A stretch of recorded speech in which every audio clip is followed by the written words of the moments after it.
สบายดีเด้อพี่น้องประสุคนมื้อนี้มาอันนาบุญกฐินเด้อสบายดีมาบุญกฐินอยู่วัดอันนาให้พ่อยวัดพระแก้วรัตนารามเด้อ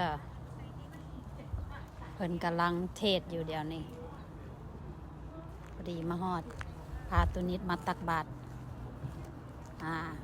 อันนี้แมนเมตุหมุนเด้อนี่เด้อเพิ่นมาแต่เบอร์ลิงตันมาหามเครื่องซอยคนเครื่องเข้าเพิ่นดันนะโอ้ยเพิ่นจัดงามเด้อปีนี้คนหลายประมาณ10 โมงป่ายก็มาฮอดแล้วนี่คนหลายดิเพิ่นสิตักบาตรอยู่ทางนอกเด้อนี่เด้อพี่น้องอยู่ทางในแม่นเพิ่นเทศอยู่เดี๋ยวนี้เพิ่นนะเทศอยู่ทางในเพราะว่าบ่ให้มันหนาวหลาย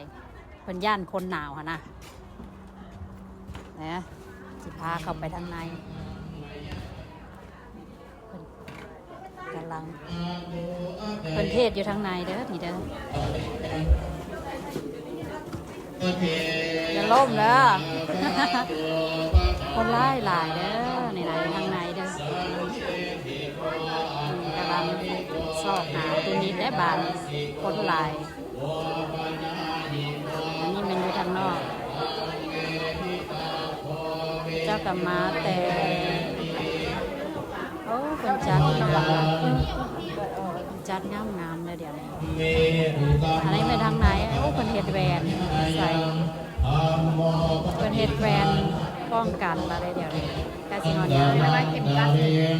บ่ได้ใส่ผมมีเข็มกัดใส่บ่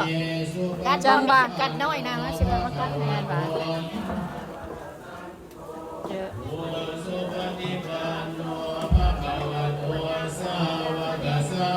สิเข้าไปทางไหนแล้วนี่เด้อเป็นกระถ่ายหูปก่อนบาทนึงเป็นสิตักบาทอยู่ทางนอกได้ดีนะงานจะมายุเจ้าใส่กระเป๋าซื้อเอาขอบใจเด้อมีคนแปลงให้อีกแล้วนี่แปลงให้กันเลยจะเป็นงานโอ้ยขอบใจละลายกัดน้อยเข้าไปทางในเข้ามาทางในแล้วเด้อนี่เด้อนี่อยู่ทางในนี่ก็ได้หลายบ่ได้ใส่เสื้อขาวเป็นกำลังเทสาบุญกฐินเด้อพี่น้อง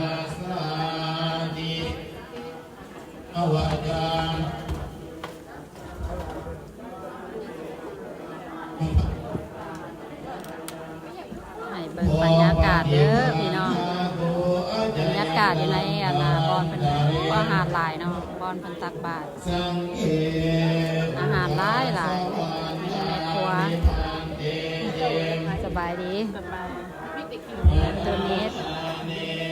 เป็นกาวขัวมีมาจืดปลาแห้งขัวมีมาวัด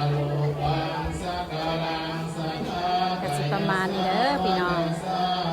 หลายผู้หลายคนมาเด้อให้ได้บุญน้ำกันเด้อขอบใจเด้อขอบใจที่มาเบิ่งเด้อเดี๋ยวกระเสียนาท้ายตอนกินข้าวตอนแห่ให้เบิ่งเด้อ